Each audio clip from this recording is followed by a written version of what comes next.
श्रीमदे रामानुजाय नमः। श्रीमदे निगमान्त महादेशिकाय नमः। श्रीमदादिवंशडगोप यतीन्द्र महादेशिकाय नमः।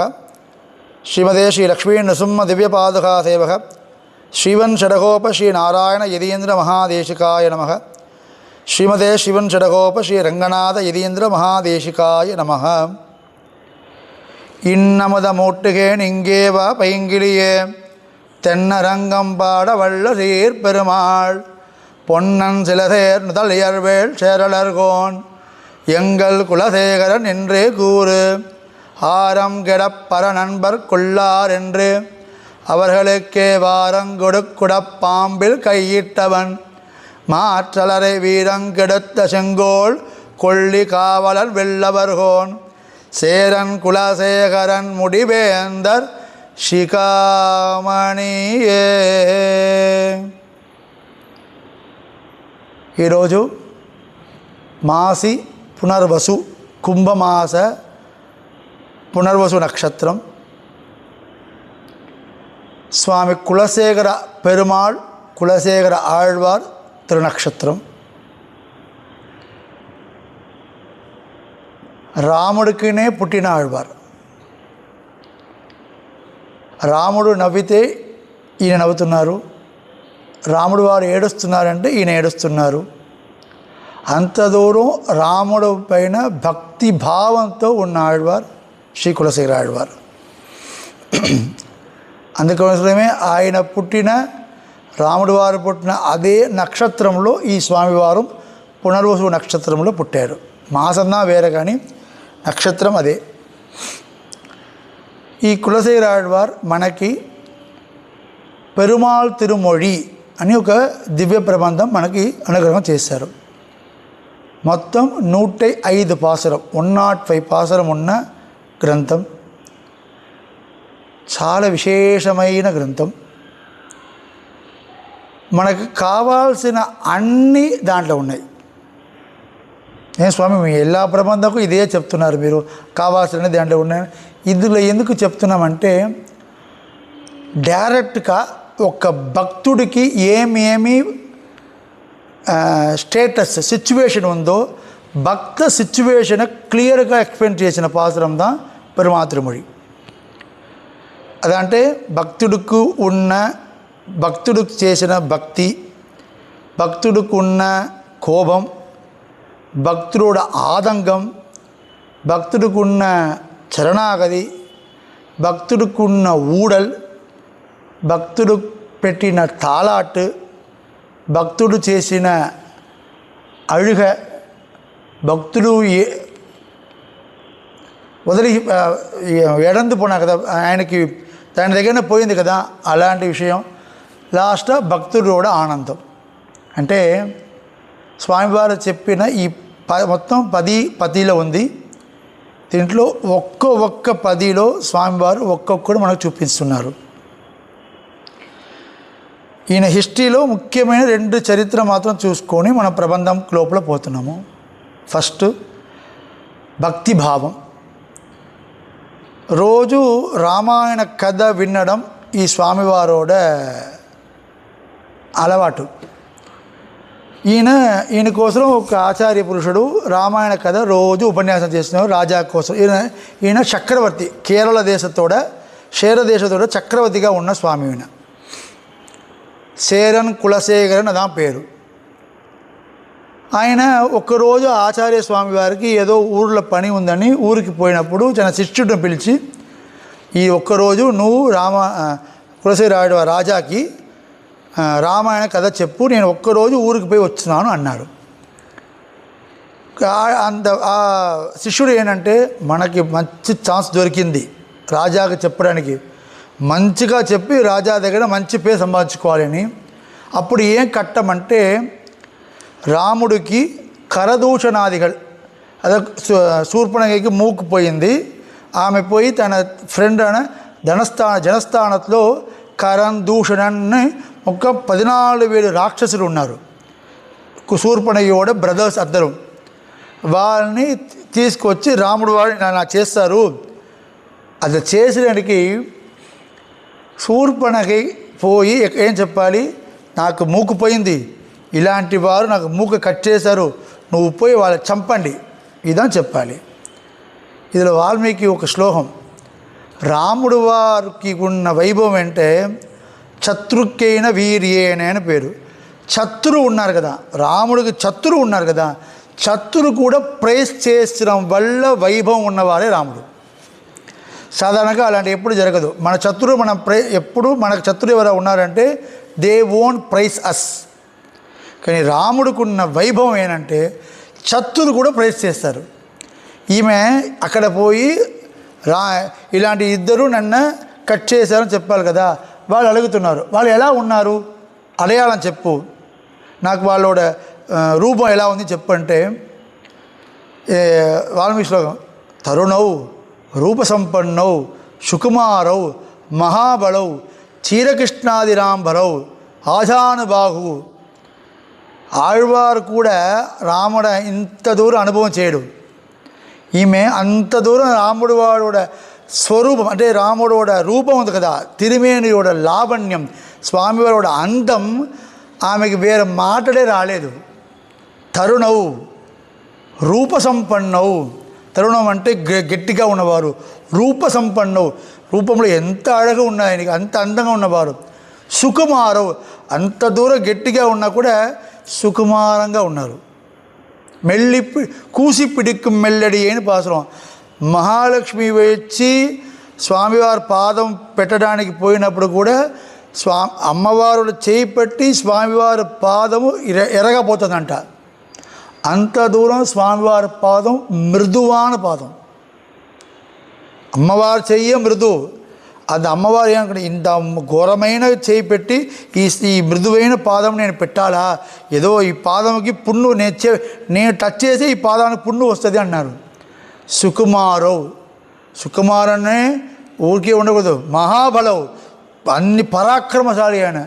వాళ్ళు ఎలా ఉన్నారు ఏం వేసుకుని, చీరకృష్ణాది రాంబరవు మాన్తోడు, అదంటే లేడీ డియర్ స్కిన్ వేసుకొని కట్టుకొని ఉన్నారు అన్నారంట.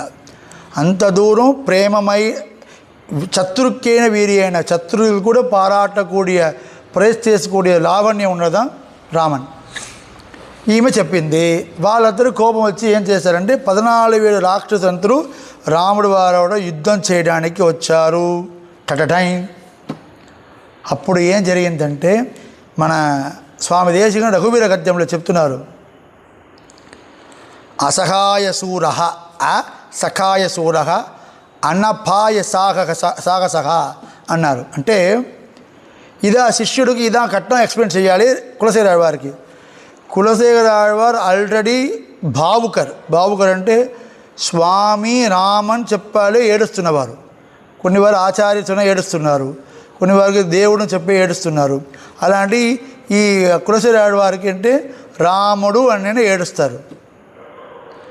అలాంటి వారి దగ్గర ఈయన ఈ శిష్యుడికి ఏం ప్లాన్ అంటే మంచిగా చెప్పి మంచి పేరు చెప్పుకోవాలి కదా, ఎక్స్ప్లెయిన్ చేస్తున్నారు కట్టంని.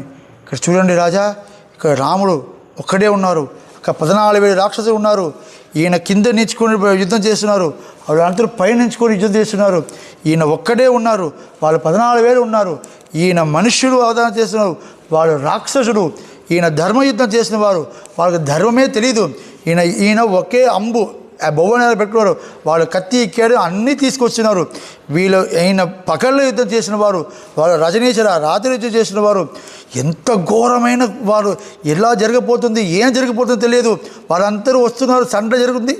ఇలా ఎక్స్ప్లెయిన్ చేసినాక ఆళ్వారికి భయం వచ్చింది.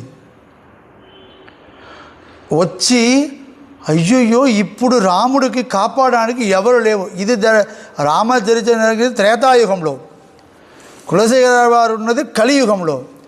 ఆయన ఏం అనుకున్నారంటే అయ్యో రాముడు అలోన్గా ఉన్నారు, ఏకగా ఉన్నారు, నేను ఇప్పుడు ఖచ్చితంగా వెళ్ళి నేను రాముడిని నేను కాపాడాలి. ఏం చెప్పారు, ఆయన రాజా కదా, ముప్పడ నేవీ ఆర్మీ అందరూ రండి, అందరూ సముద్రంలో దిగండి, ఇక్కడ మన అందరూ జనస్థానం పోవాలి, రాముడికి మన సహాయం చేయాలి. భావం వాళ్ళకి ఏంటంటే ఇప్పుడు రాముడు ఉన్నారు, రాముడికి నేను తప్పకుండా హెల్ప్ చెయ్యాలి అని భావంలో అన్నారు. ఊరే అల్లోడగలు పడుతుంది. రాజా మీ ఆన అది మీరడానికి అదే చెప్పడానికి అదే వద్దు చెప్పడానికి కుదరదు. అన్ని ఆర్మీ రెడీ అవుతుంది. అప్పుడు ఊరుకు పోయిన ఆచార్యులు మళ్ళీ వచ్చారు. ఊరే అడావిడిగా ఉన్న చూసి ఏమైందిరా అని పిల్లలు, స్వామి నన్ను క్షమించండి, మీరు లేదు మంచిగా చెప్పి మంచి పేరు సంభాషించుకొని నేను చెప్పినా ఆయన ఇలా బావుకుని నాకు తెలియదు, ఆయన ఇలా చేయని నాకు తెలియదు, ఊరే యుద్ధంకు పోతుంది రాముడు కాపాడడానికి. ఉన్న ఆయన ఆచార్యునికి ఓకే ఇదా సిచ్యువేషన్ తెలిసిపోయింది. ఆయన ఏం చెప్పారంటే, ఆళ్వీర్ కులశేఖర పెరుమాళే యుద్ధం అన్నీ అయిపోయింది. అక్కడ చూడండి రాముడు ఇద్దరు, రాముడు సీత, స్వామి ఇప్పుడు చూడండి పైన యుద్ధం అన్నీ అయిపోయింది. అయినా అప్పుడు యుద్ధం ఇప్పుడు యుద్ధం చెప్తే ఆయన విన్న స్థితిలో ఆయన లేవు. ఇప్పుడు ఏం చెప్పాలి, రాముడు ఇప్పుడే ఉన్నారు చెప్తే ఆయన లెవెల్కి వస్తారు. ఆచార్యకి తెలిసిపోయింది. ఇప్పుడు ఆళ్వీర్ కులశేఖరదే చూడండి యుద్ధం అన్నీ అయిపోయింది. రాముడు వారు అందరి అసహాయ శూర అనపాయ సాగాన ఒక్క ముహూర్తంలో, ఒకే ఒక్క ముహూర్తంలో, ముహూర్తం అంటే 24 నిమిషాల్లో అంత 14,000 మందిని చంపారు స్వామి. ఒకే ఒక్కటి మన 1399 రాక్షసులను చంపారు. ఒకే ఒక వారు అకంపనని ఆయనకి పేరు. కంపనం అంటే భయం, అకంపనం అంటే భయం లేకున్నవారు. ఆయన ఏం చేశారంటే ఒక చీర తీసుకొని తన పైన వేసుకుంటారు. సో అమ్మాయి, సో ఒక లేడీ వేడి చంపకూడదని రాముడు వారు ఆయన ఒక్కడి మాట వదిలేశారు. మిగతా వారు 13,999 రాక్షసులని ఒక్క ముహూర్త కాలంలో రాముడు చంపారు. ఇది ఆచార్య చెప్తున్నారు. చంపారు. చంపిన తర్వాత ఏమైందంటే సీతకి అప్పదా బహు సంతోషం. ఎందుకంటే రాముడు వారు తనతో ఉండడానికి కోసం బ్రాహ్మణుడికి ఋషికుడికి ఇచ్చిన వాక్కుని మర్చిపోయారని సీతకి ఒక సందేహం. ఇది గురించి వేరే వీడియోలో డీటెయిల్గా చెప్తున్నాను నేను. దాంట్లో ఇప్పుడు స్వామి అన్నీ చెప్పి అన్ని అంతరి చంపి విజయరాజుడుగా వచ్చారు కదా, విజయరాఘవునిగా వచ్చారు కదా. ఇది చూసినాక ఇంకొక విషయం ఏంటంటే యుద్ధం జరిగింది కదా, రాముడు వాడు త్రిమేణి పూరా ఒకే బ్లడ్ వూన్స్. ఇదన్నీ పోవాలంటే ఎప్పుడు పోతుంది? ఒక్కొక్కడికి ఉండికి మందు పెట్టేసరికి ఎన్నిదో రోజు అవుతుంది. అమ్మగారు ఏం చేసిందంటే, అమ్మ మహాలక్ష్మి తిరిమేణి ఏంటంటే సంతానకర్ణి విషయకర్ణి అన్ని మూలికలు ఉన్న తిరిమేణి అమ్మవారిది. అమ్మవారు ఏం చేశారంటే స్వామివారిని హక్ చేసుకుంటారు. అమ్మవారు తిరిమేణి స్వామివారి పైన పట్టిన ఉంటే అన్ని వూన్స్ అన్నీ ఆగిపోయింది. అది శ్లోకం. తం దృష్ట్వా శత్రుహంతారం మహర్షీణాం శుకావకం బభూవ హృష్టా వైదేహి భర్తారం పరిషష్వజే. తం దృష్ట్వా చూసినారమ్మ. ఎవరు చూసినారు? శత్రుహంతారం, ఎన్ని శత్రుని సంహారం చేసిన వారు. చేసిన వల్ల ఏం జరిగింది? అమ్మవారు బిడ్డలుగా మహర్షి అంతరు.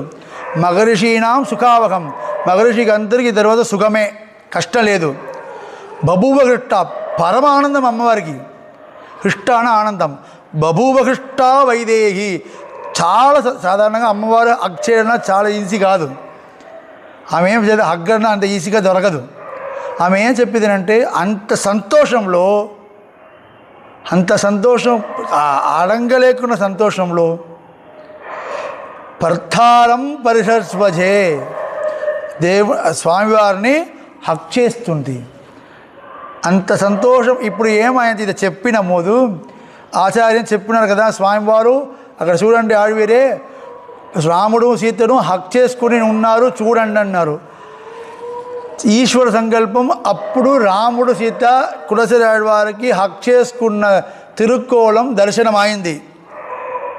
ఓకే, యుద్ధం అయిపోయింది, రాముడు మంచిగున్నారని మళ్ళీ లోపుకు వచ్చేశారు. అంత దూరం భావుకైన ఒక స్వామి, భక్తుడు పైన చాలా ప్రేమ ఉన్నవారు, శ్రీ వైష్ణవుడి పైన చాలా ప్రేమ ఉన్నవారు. ఒక నగ పోయింది, స్వామివారు నగలు ఒక పోయింది. మంత్రులు అన్నీ చెప్పేసి ఈ శ్రీ వైష్ణవుడుగా తీశారు అన్నారు. స్వామి కులశేఖర ఏం చెప్పారంటే శ్రీ వైష్ణవుడు అలాంటి తప్పు చెయ్యడు. మీరు నమ్మక రాలేదా? ఒక పాటు తీసుకురండి, దాని లోపల విషం నాగం సర్పం పెట్టండి, నేను దాని లోపల చేయి పెడతాను. నేను చేయి పెట్టి ఆ నాగతోడు తలపైన సత్యం చేస్తున్నా, శ్రీ వైష్ణవుడు తప్పు చెయ్యడు, శ్రీ వైష్ణవుడు ఎలాంటి దొంగతనం చెయ్యడు అలా చెప్పి. అందుకంటే ఆయన తనియంలో కుడపాంబిల్ కయ్యిట్టవన్, కుడపాంబు అంటే పాటు లోపల పాంబు ఉంది, స్నేక్ ఉంది. శ్రీ వైష్ణవుడు నా పక్షపాది, నాకు పేరు వచ్చింది నాకు కూడా పర్లేదు, కానీ శ్రీ వైష్ణవుడు దొంగతనం చెయ్యడు అని చెప్పి పాంబులు ఉన్న సర్బ ఉన్న దానిలో చేయి పెట్టి సత్యం చేసిన వరకు భక్తుడు పైన ప్రేమ ఉన్నవారే ఈ స్వామి. ఆ స్వామి మనకు అనుగ్రహం చేసినది పెరుమా తిరుమొడి. ఈ పెరుమా తిరుమొడిలో ఏంటి స్వామి విశేషం అంటే భక్తుడోడ నెల మొదటి పాసురం శ్రీరంగం దివ్యదేశంకి.